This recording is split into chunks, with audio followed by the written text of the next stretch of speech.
Students, welcome back to MME. हम लोगों ने मीन, मोड, मीडियन तीनों टॉपिक्स पढ़ लिए हैं। आज के थंबनेल से आपको समझ आ गया होगा कि आज हम क्या पढ़ने वाले हैं। आज हम पढ़ने वाले हैं how is the question asked in board. Today's thumbnail is this. तो कैसे क्वेश्चंस पूछे जाते हैं बोर्ड में, वो जो हमने अभी तक किया है वैसे भी क्वेश्चन आते हैं। अगर आपका पेपर बेसिक पेपर देने वाले हो तो ऑब्वियसली वहां से भी क्वेश्चन आपको आएंगे।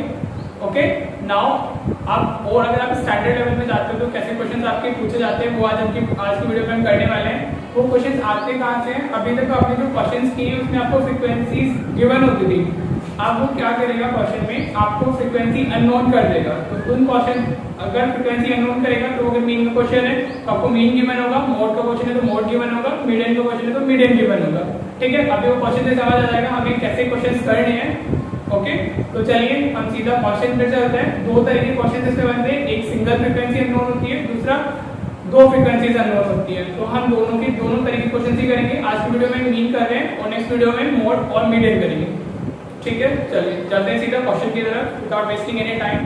क्वेश्चन आपको इस फॉर्म में गिवन होगा। यहाँ पर आपकी फ्रीक्वेंसी अननोन है तो आपको इस फ्रीक्वेंसी को फाइंड करना है। आपको मीन की वैल्यू दी हुई है, मीन इज 25। ठीक है, तो नाउ आप जैसे प्रोसीड करते हैं मेथड में, जो आपके मीन के क्वेश्चंस होते हैं जिसमें फ्रीक्वेंसी अननोन होती है उसको आप डायरेक्ट मेथड से प्रोसीड करते हो। ठीक है, हमेशा डायरेक्ट से ही करना है, कोई दूसरा मेथड आप नहीं यूज करोगे, क्योंकि अगर आप मेथड दूसरा यूज करते हो तो थोड़े से वेरिएबल्स ज्यादा टाइम्स आ जाता है आपका, तो वो थोड़ा आपके लिए कॉम्प्लिकेटेड हो सकता है। तो गो विद डायरेक्ट मेथड। तो हमने वही उसी के अकॉर्डिंग टेबल बना लिए। डायरेक्ट मेथड में हम 4 टेबल्स बनाते हैं। फर्स्ट 2 कॉलम आपको दी जाती है क्वेश्चन में, उन्हीं को आप वर्टिकली लिख लेते हो। नेक्स्ट कॉलम इज एक्सआई आपको पता चल चुका होगा अभी तक कि कैसे फाइंड करते हैं। तो अगर हम फर्स्ट क्लास टेबल की बात करें तो upper limit plus lower limit divide by 2, here this is 10 divided by 2 is 5। तो फर्स्ट आपका जो क्लास इंटरवल है वहां से आपकी जो xi की वैल्यू आती है वो 5 आती है। अब वापस से आप अदर क्लास इंटरवल्स के लिए भी ऐसे ही फाइंड करेंगे, या जैसे मैंने बताया सीधा क्लास बिट अगर हम यहाँ पर देखते हैं तो 10 है हमारी, तो वो आगे 10 ऐड होती जाएगी। Next will be 15, okay, here it will be 25, it will be 35 here and it will be 45। ठीक है, ऐसे आप xi की कॉलम को फाइंड कर सकते हो। आप फर्स्ट क्लास इंटरवल के लिए फाइंड कीजिए xi की वैल्यू और फिर उसमें क्लास बिट को ऐड करते जाएंगे। ठीक है, नाउ अगेन हमें सेम ही वर्क करना है, बस यहाँ पे आपकी फ्रीक्वेंसी अननोन हो गई है, आपका एक वेरिएबल आ गया।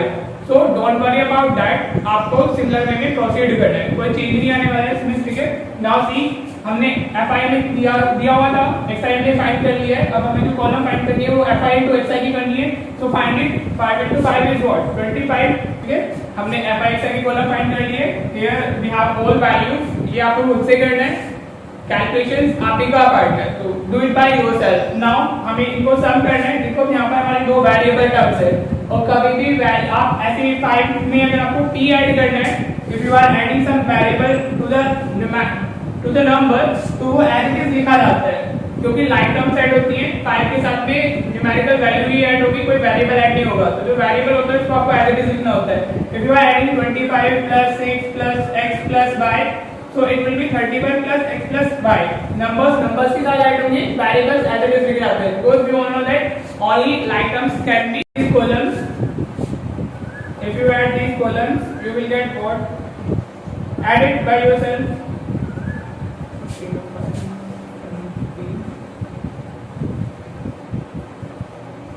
it will be 44 plus p। आप जो न्यूमेरिकल टर्म है उसको एज इट इज लिखेंगे, आप नंबर्स को ऐड कर लेंगे, वो जो आपकी वेरिएबल है ओके, आप उसको एज इट इज उसके साइड में प्लस करके लिख लेंगे। ठीक है, hopefully this will be clear to you. आपको नंबर्स को ऐड करना है और जो न्यूमेरिकल टर्म है, सॉरी जो वेरिएबल टर्म है उसको आपको एज इट इज लिख लेना है। तो it will be 44 plus p। Now add similarly this column also।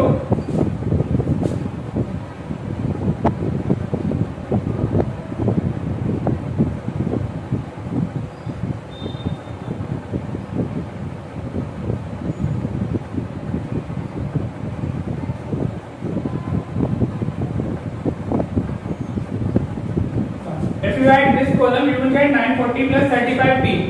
Obviously variable terms को जैसे मैंने आपको बताया, वेरिएबल टर्म्स को आप ऐसे ही लिखेंगे, इसमें कोई चेंज नहीं करना है, उसको ऐसे देखो। यहाँ पे आप बच्चे गलती कर देते हैं, वो क्या करते हैं 35 को नंबर्स के साथ में ऐड कर लेते हैं, तो आपको वो नहीं करना है। अगर आप ऐसे करोगे तो आपका क्वेश्चन गलत हो जाएगा। 35p एक आपकी वेरिएबल टर्म है, it is not the constant term, तो ये इसके साथ में ऐड नहीं होगी, वो हमने 35 का कोएफिशिएंट ऑफ p, तो वो एज इट इज लिखा जाएगा आपका।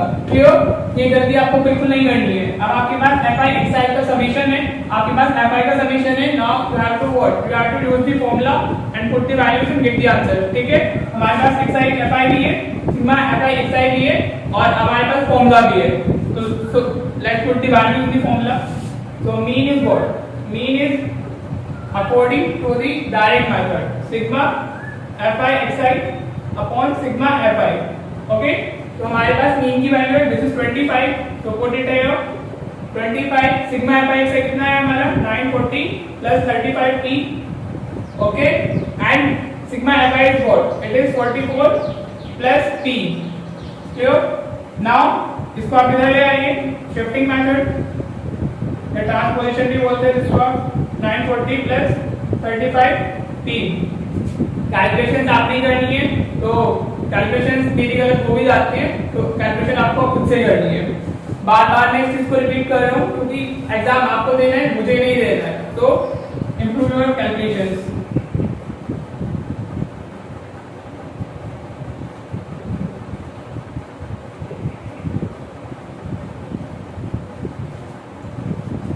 आप 25 को मल्टीप्लाई करोगे, दोनों के साथ में मल्टीप्लाई होगा, ठीक है, तो आप 25 को 44 से मल्टीप्लाई करते हो, you will get 1100 plus 25p। Now variable terms one side में होनी चाहिए और कांस्टेंट टर्म्स वन साइड में होनी चाहिए, तो आप किधर भी शिफ्ट कर सकते हो। तो मैं दूसरी तरफ 25p मेरे इधर है, 35 इधर से जाएगा तो माइनस 35p हो जाएगा, इधर 940 है और 1100 इधर आएगा तो ये माइनस 1100 हो जाता है। Okay, if you will simplify this, you will get minus 10p, and if you will simplify this, you will get what? You will get minus 160. ठीक है? Now minus से minus cancel हो जाएगा, so p is what? p is 160 divided by 10, so from here you will get p is 16. ठीक है? Clear? Hopefully आपको clear हो गया होगा। हमने क्या किया था क्वेश्चन में, हमने पहले अपनी ci और fi को एज इट इज लिखा, फिर हमने xi वाली कॉलम फाइंड की, एंड देन वी हैव हमने fi xi वाली कॉलम फाइंड की, इन दोनों को मल्टीप्लाई करके करना होता है, फिर हमने इसको ऐड कर दिया तो हमें सिग्मा fi मिल गया, इस कॉलम को ऐड किया तो हमें 940 plus 35p which is sigma fi xi।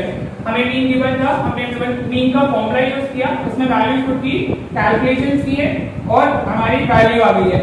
अगर आपको कैलकुलेशन पे डाउट रहता है तो प्लीज आप मेरे को कमेंट कीजिएगा so that I can make a separate video. Okay, चलिए ये क्वेश्चन जो था ये हमारा था सिंगल फ्रीक्वेंसी अननोन वाला। अब मीन से आपको टू फ्रीक्वेंसीज अननोन वाला क्वेश्चन भी आता है जो बोर्ड में पूछा भी गया है और पूछा भी जा सकता है। If you are the standard maths students तो आपके लिए तो ये इंपॉर्टेंट नहीं है, बिल्कुल बेसिक वालों को भी लिखना है। बेसिक ऐसा नहीं कि बेसिक में बिल्कुल नहीं पूछा जाएगा, तो वो भी पूछा जा सकता है। चलिए हम दूसरा क्वेश्चन करते हैं जिसमें हमारी टू फ्रीक्वेंसीज अननोन होगी। ओके, हमने सेकंड क्वेश्चन ले लिया, जहां हमारी दो फ्रीक्वेंसीज अननोन है, we have to find the value of x and y। Again अगर आपको दो फ्रीक्वेंसीज अननोन होंगी तो आपको सम ऑफ फ्रीक्वेंसीज जरूर दिया जाएगा क्वेश्चन में। इसको आप ध्यान रखेंगे, वो मीन का क्वेश्चन हो, मोड का क्वेश्चन हो या मीडियन का क्वेश्चन हो, अगर आपकी दो फ्रीक्वेंसीज अननोन है तो आपको सम ऑफ फ्रीक्वेंसीज जरूर गिवन होगा। तो हमारे पास क्वेश्चन है, हमें हॉरिजॉन्टल टेबल दी हुई है, मीन दिया हुआ है, सम ऑफ फ्रीक्वेंसीज दिया हुआ है और आपको x और y फाइंड करना है। हमेशा जैसे हम करते हैं, हर एक वीडियो में करते हैं, हर एक क्वेश्चन में करते हैं, आपको जो हॉरिजॉन्टल टेबल दी हुई है आप उसको वर्टिकली लिख लेंगे। अब आपको क्या करना है, xi फाइंड करना है, ये तो आपको अच्छे से आ गया होगा। xi कैसे फाइंड करते हैं, 0 + 10 is 10 डिवाइड बाय 2 is 5, तो यहाँ पर आपको क्या मिलेगा, 5 मिलेगा। अब आगे जो आपकी क्लास बिट है, अगर यहाँ हम देखते हैं तो क्लास बिट कितनी दी हुई है, इट इज 10, तो अब आप इसको ऐड करते जाएंगे तो आपको नेक्स्ट कॉलम मिलती जाएंगी और आपको फॉर्मूले से जाना है तो आप फॉर्मूले से जा सकते हो, upper limit plus lower limit divide by 2, तो 10 + 20 is 30 divide by 2 is 15। Okay, मैं तो ऐसे ही जा रहा हूँ, गाय की जो हमारी क्लास बिट है उसको ऐड करते हुए लिख लेंगे हम लोग, 25 35 45 55 65 एंड 75। अगर आप फॉर्मूले से जाओगे तभी भी आपको ये वैल्यूज मिलेंगी, तो don't go by formula, that is time consuming. तो आप सीधा बस जो आपकी क्लास साइज है, क्लास विड्थ है, उसको ऐड करते हुए लिख लीजिए। अब अगेन आपकी fi और xi वाली कॉलम कैलकुलेशंस कीजिए, आप लोग कीजिए, खुद से कितने फाइंड करिए, ठीक है। अब आपको क्या करना है, आपको इसको इस कॉलम को ऐड करना है और इस कॉलम को ऐड करना है। तो अगर आप fi कॉलम को ऐड करते हो तो आपको मिलेगा 63 + x + y, और सिग्मा fi xi कॉलम को ऐड करते हो तो आपको मिलता है 2775 + 25x + 45y। अगर आपको इस एडिशन वगैरह में कोई भी इशू है तो आप प्लीज कमेंट कीजिएगा, सो दैट मैं आपको बता दूं कि कैसे वेरिएबल्स और नंबर्स को आप ऐड करते हो, ठीक है। अब आपके पास fi है, fi xi है, सिग्मा fi है, तो अब फॉर्मूला यूज कीजिए और वैल्यू पुट कीजिए। तो मीन के लिए फॉर्मूला होता है हमारा mean is sigma fi xi upon sigma fi, ठीक है। देखो अब यहाँ पर ना आपके पास सिग्मा fi के लिए दो वैल्यूज है, एक वैल्यू ये और एक आपको क्वेश्चन में दी जाएगी। तो जो वैल्यू में क्वेश्चन में दी जाएगी आपको वो यूज करनी है, क्योंकि अगर आप यहाँ से यूज करते हो तो आपके लिए थोड़ा कॉम्प्लिकेटेड हो जाएगा। So don't use this value at this time. जब आप यहाँ वैल्यू पुट कर रहे हो तो आपको सिग्मा fi क्या यूज करना है, जो न्यूमेरिकल वैल्यू आपको क्वेश्चन में गिवन होगी, okay. So here mean is 42 and sigma fi xi is what 2775 + 25x + 45y upon 100, ठीक है। अगेन कैलकुलेशन से आप ही का पार्ट है, आप 100 को तो शिफ्ट कीजिए, we will get 4200 = 2775 + 25x + 45y, ठीक है। This is calculation part. अगर आप इसको इधर शिफ्ट कर लीजिए, this will B 4200 - 2775 = 25x + 45y। अगर आप इसको सेपरेट करोगे तो आपको मिलेगा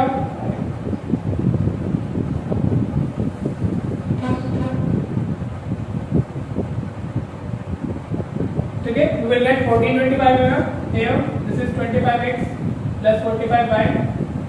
अगर कोई वैल्यू कॉमन है तो आप ले सकते हो, कोई भी नंबर कॉमन है तो आपकी जो इक्वेशन है वो थोड़ी छोटी हो जाएगी। तो यहाँ से अगर देखें तो 5 कॉमन आ रहा है, तो अगर आप 5 कॉमन लेते हो एक टर्म को 5 से डिवाइड करते हो तो आपको जो मिलेगा वो मिल जाए 285 = 5x + 9। सी देखो यहाँ से आपको एक टू वेरिएबल्स में लीनियर इक्वेशन मिलेगी, तो आप उसको मार्क कर लोगे इक्वेशन नंबर 1, ठीक है। ये अभी आपको एक देखो, अगर हमारे दो वेरिएबल्स हैं हमारे पास में, तो हमारे पास दो इक्वेशन का होना जरूरी होता है उनको सॉल्व करने के लिए, otherwise you can not find the value, ठीक है। तो अब हमारे पास में यहाँ दो वेरिएबल्स हैं, तो हमें दो इक्वेशन की जरूरत होगी। एक इक्वेशन आपकी इस तरीके से आ जाएगी, हमेशा ये क्वेश्चन ऐसे ही जाएगा, और देयर आर चांसेस कि this is the important question, paper में पूछा भी जा सकता है और पूछा हुआ गया भी है, इस टाइप का क्वेश्चन बोर्ड में आ चुका है। तो यहाँ से आपकी इक्वेशन आ जानी है। इसके बाद जैसे प्रोसीड करना है वो आप आगे देखिए, ये वाला पार्ट मैं थोड़ा इरेज करूंगा, बोर्ड में चाहिए होगा समझाने के लिए, ठीक है। एक इक्वेशन हमें मिल गई है व्हिच इज 5x + 9y = 285। देखो अब दूसरी इक्वेशन हमें कैसे मिलेगी, जो ये वैल्यू है सिग्मा fi की वैल्यू है, और इसके पास हमारी जो न्यूमेरिकल वैल्यू हमारे पास में वो भी है। तो अगर सिग्मा fi को लिखते हैं तो सिग्मा fi की वैल्यू में 100 दी हुई है, और ये जो वैल्यू आती है सिग्मा fi की आती है, तो आप इसको भी सब्स्टिट्यूट कर सकते हो इसके प्लेस पर। तो 63 + x + y = 100, ठीक है। तो 63 को आप इधर शिफ्ट करोगे तो you will get x + y = 37, ठीक है। आपको एक इक्वेशन यहाँ से मिल गई। अब आपके पास में दो इक्वेशन है और दो वेरिएबल्स है, तो आप इसको सॉल्व करके x और y की वैल्यू फाइंड कर सकते हो। ये कैसे करते हैं मैं भी थोड़ा आपको ब्रीफिंग में बता देता हूँ इस मेथड को, कि कैसे हम अगर हमारे पास में दो वेरिएबल्स हैं तो हम उसको और दो इक्वेशन है तो कैसे सॉल्व करेंगे। बाकी ये आपका पूरा चैप्टर भी है which is chapter 3 linear equation two variables, पूरे मेथड कैसे होते हैं, 3 मेथड्स होते हैं सॉल्व करने के लिए, वो हम उस चैप्टर को जब पढ़ेंगे तब करेंगे। तो फिलहाल आप देखिए कि इन दो इक्वेशन को कैसे सॉल्व करेंगे। तो मैं इस इक्वेशन को भी इधर ही ले रहा हूँ अपनी, तो x + y sorry this is 5x + 9y = 285। This was our equation first जो हमें इधर से मिली थी। आपको अगर नोट्स बनाने हैं तो आप साथ ही साथ नोट का कीजिए, आप लोग स्क्रीनशॉट ले लीजिए तो बाद में लिखना, ठीक है। पहले आप पूरा कॉन्सेप्ट को समझ लीजिए। मैं ये वाला पार्ट रेज कर रहा हूँ, होपफुली आपने इसका स्क्रीनशॉट ले लिया होगा, ठीक है। चलिए सी, अब हमारे पास दो इक्वेशंस हैं, अब हमें इनको कैसे सॉल्व करना होगा। हम पढ़ने वाले इधर में एलिमिनेशन मेथड, ठीक है। जैसे आपको नेम से क्लियर हो रहा है कि हम एक वेरिएबल को एलिमिनेट करेंगे। एलिमिनेशन मेथड में क्या होता है, एलिमिनेशन मेथड में आप किसी भी वेरिएबल का जो कोएफिशिएंट है उसको सेम करते हो, ओके। मींस यहाँ पे जो x का कोएफिशिएंट है वो 1 है और यहाँ जो x का कोएफिशिएंट है वो 5 है। इधर y का कोएफिशिएंट 1 है, इधर y का कोएफिशिएंट 9 है, ठीक है। तो ऊपर में अगर आपको x का कोएफिशिएंट सेम करना है तो आप इक्वेशन सेकंड को 5 से मल्टीप्लाई कर सकते हो, ठीक है। और जब आप मल्टीप्लाई करते हो तो LHS और RHS दोनों को हमने मल्टीप्लाई करना होता है, इस चीज का ध्यान रखिएगा। और अगर आपको y का कोफिशिएंट सेम करना है तो आपको सेकंड इक्वेशन को 9 से मल्टीप्लाई करना होगा। जो भी आपका नंबर होता है अदर इक्वेशन में, अगर आपको वही नंबर दूसरी इक्वेशन में भी चाहिए तो आप उसी नंबर से इस पूरी इक्वेशन को मल्टीप्लाई करोगे। This is the elimination method. अभी आगे भी है, तो फिलहाल आप इसको इतना क्लियर हो गया। अगर आपको कोफिशिएंट को सेम करना है तो you will multiply that particular equation by that number. Okay, so here I am multiplying equation second by 5। You will write multiplying equation second by 5। ठीक है, आप किस नंबर से मल्टीप्लाई कर रहे हो, कोई रेस्ट्रिक्शन नहीं है, आप 9 से भी कर सकते हो। अगर आप आपको y का कोफिशिएंट सेम करना है तो you can multiply by 9 also, but यहां पर मैं x का कोफिशिएंट सेम कर रहा हूं तो मैं पूरी इक्वेशन को 5 से मल्टीप्लाई करूंगा। ठीक है, तो देखिए यहाँ x इसको आप ऐसे लिख सकते हो। अगर आपको क्लियर नहीं होता है कैसे मल्टीप्लाई करना होता है, LHS और RHS दोनों को मल्टीप्लाई करना होगा। तो हमने LHS में हमारी x प्लस y लिखी हुई है, तो हमने ब्रैकेट के बाहर लिख लेना है 5 को। कभी भी 2 या 2 से ज्यादा मींस आपका बायनोमियल है, ट्राइनोमियल है, मोर देन 3 टर्म्स है, तो आप हमेशा कोई भी नंबर मल्टीप्लाई करते हो तो right it before the bracket, because वो हर एक टर्म से मल्टीप्लाई होगा। अगर आप इसको ऐसे लिख देते हो 5x प्लस y, तो this is the wrong method. आपको ऐसे नहीं करना है। अगर आपका बायनोमियल होता है मींस 2 टर्म्स होती है, 2 से ज्यादा होती है, तो आपको हमेशा ब्रैकेट यूज करके ही उस नंबर को मल्टीप्लाई करना होता है। ठीक है, अदरवाइज आप अगर ऐसे करते हो तो आपके सही नहीं होगा क्वेश्चन, आपके मार्क्स प्रोडक्ट हो जाएंगे, आपका आंसर नहीं आएगा। तो here it is 37 into 5। LHS RHS दोनों को मल्टीप्लाई कीजिएगा, तो यहाँ से हमने मल्टीप्लाई किया तो आपको कितना मिला, 5x plus 5y is equal to 185। ठीक है, आपको एक अलग इक्वेशन मिल जाएगी, तो label is that equation third. ठीक है, इतना कंफ्यूज नहीं होना है, जस्ट सिंपल मेथड है। आपको किसी भी एक वेरिएबल का जो कोफिशिएंट है वो सेम करना है, तो उसके लिए आप अकॉर्डिंगली नंबर से मल्टीप्लाई करोगे। जैसे यहाँ पर हमारे पास एक इधर x का कोफिशिएंट 5 था और y का 9, तो अगर हमें ऊपर वाली इक्वेशन में भी वही चाहिए, इक्वेशन सेकंड में भी हमें x का कोफिशिएंट सेम करना है तो हम 5 से मल्टीप्लाई करेंगे, y का कोफिशिएंट सेम करना है तो हम 9 से मल्टीप्लाई करेंगे। मल्टीप्लाई के बाद आपको एक अनदर इक्वेशन मिलेगी, जिसको आप इक्वेशन थर्ड मार्क कर लोगे। ठीक है, अब आप इन दो इक्वेशंस को देखिए, equation first and equation third. तो यहाँ पर जो आपका कोफिशिएंट x का वो सेम हो चुका है। एट दैट टाइम आपको क्या करना है, अगर कोफिशिएंट सेम है, देखो कोफिशिएंट सेम का मतलब उसके साइन से भी होता है। यहाँ भी 5x लिखा हुआ है और इधर भी 5x लिखा हुआ है, तो ये अब हम बोल सकते हैं कि जो x का कोफिशिएंट है वो सेम है। बट इन केस अगर ये माइनस होता या इधर माइनस होता, at that time coefficient same नहीं होता। समझ रहे हो आप लोग? तो यहाँ पर जो कोफिशिएंट है वो सेम है, तो now what will we do, we will subtract these two equations. ठीक है, आप इससे इसको माइनस कीजिए या इससे इसको माइनस कीजिए, कोई फर्क नहीं पड़ने वाला है, आपका आंसर सही आएगा। तो I am subtracting equation first from equation third. मैंने क्या लिखा है, I am subtracting equation 1 from the equation third. Subtract करने के लिए आप कैसे लिखते हो, एक तरीका होता है, आप सबसे पहले जो इक्वेशन जिस इक्वेशन से सब्ट्रैक्ट कर रहे हो right it on the top, सबसे पहले आप उसको लिखेंगे। ठीक है, यहाँ से आपको क्या आपने 5x plus 5y equal to 185 लिख लिया। अब आप फर्स्ट इक्वेशन को लिख लीजिए, this is 5x plus 9y is equal to 285। ठीक है, हमने दोनों इक्वेशंस को लिख लिया। अब सब्ट्रैक्शन के केस में देखिए, सब्ट्रैक्शन के केस में आपको क्या करना होता है, हम सब्ट्रैक्ट कर रहे हैं तो सब्ट्रैक्शन में साइन चेंज हो जाते हैं। मींस अब जो ये आपका 5x है, जो नीचे इक्वेशन आपने लिखी है, मींस आप जो इक्वेशन इधर लिखते हो उसके साइन चेंज होते हैं। तो ये क्या हो जाएगा, -5x, ये -9y, ये -285। क्लियर? क्या होगा, जो आप इक्वेशन सब्ट्रैक्ट कर रहे हो उसके साइन चेंज हो जाएंगे। मींस अब ये -5x हो चुका है, ये -9y हो चुका है and this is -285। Clear? Hopefully आपको क्लियर हो गया होगा। अदरवाइज अगर नहीं भी क्लियर होता है तो ये हमने मेथड वापस से पढ़ना भी है, तो आप वीडियो को पीछे जाकर देख सकते हैं कि कैसे मेथड को मैंने समझाया है। तो आप देखिए ये 5x minus 5x, so it will get cancel out. 5x minus 5x is 0, तो ये कैंसिल हो जाएगा। तो it is 5y minus 9y। देखो मेरे प्रोनाउंसिएशन पे ध्यान दीजिए, मैं क्या बोल रहा हूँ, this is 5y minus 9y। So what you will get -4y। Okay, this is 5y minus 9y, so what you will get -4y. now same चीज इधर पे आपको करनी है, this is 185 minus 285। Again focus on the pronunciation. मैं क्या बोल रहा हूँ उस चीज पे ध्यान दीजिए। दिस इज 185, अब आप इसको 285 नहीं पढ़ोगे, अब आपको जो इसको पढ़ना है वो पढ़ना है 185 minus 285। So from here you will get -100। आपको क्या मिलेगा यहाँ से, जब आप इसको सब्ट्रैक्ट करोगे तो आपको -100 मिलेगा। ठीक है, एलिमिनेशन मेथड को मैं एक बार जल्दी से वापस रिपीट कर देता हूँ। आपको क्या होगा, दो इक्वेशन आपको मिल जानी है, तो आप क्या करोगे, फिर दोनों इक्वेशन में किसी भी एक सिंगल वेरिएबल का कोएफिशिएंट आपको सेव करना है। तो मेरे पास ये दो इक्वेशन थी, तो यहाँ पे x का कोएफिशिएंट 5 था, यहाँ x का कोएफिशिएंट 1 था। तो मैंने जो इक्वेशन मेरी सेकंड मार्क है उसको 5 से मल्टीप्लाई कर दिया, तो मुझे सेम कोएफिशिएंट मिल गया दोनों इक्वेशन में x का। यहाँ भी 5x है, इधर भी 5x है। अब आपके पास दो इक्वेशन हो गई, फिर आपको सब्ट्रैक्ट कर देना है। सब्ट्रैक्शन में कोई रेस्ट्रिक्शन नहीं है, आप किसी भी इक्वेशन को किसी से भी माइनस कर सकते हैं। बस आप ये ध्यान रखिएगा, जो इक्वेशन आप बाद में लिखो जिसको आप सब्ट्रैक्ट कर रहे हो उसके साइन चेंज होंगे। ऊपर जिससे आप माइनस कर रहे हो उसके साइन चेंज नहीं करने, जिसको आप माइनस कर रहे हो उसके साइन चेंज होंगे। तो अगर आप सिंपलीफाई करोगे तो माइनस से माइनस कैंसिल हो जाएगा, तो y will be what, y will be 25। ठीक है, एक वैल्यू हमारी आ गई है, तो y वैल्यू इज 25। y की वैल्यू में क्या मिली है, 25 मिली है।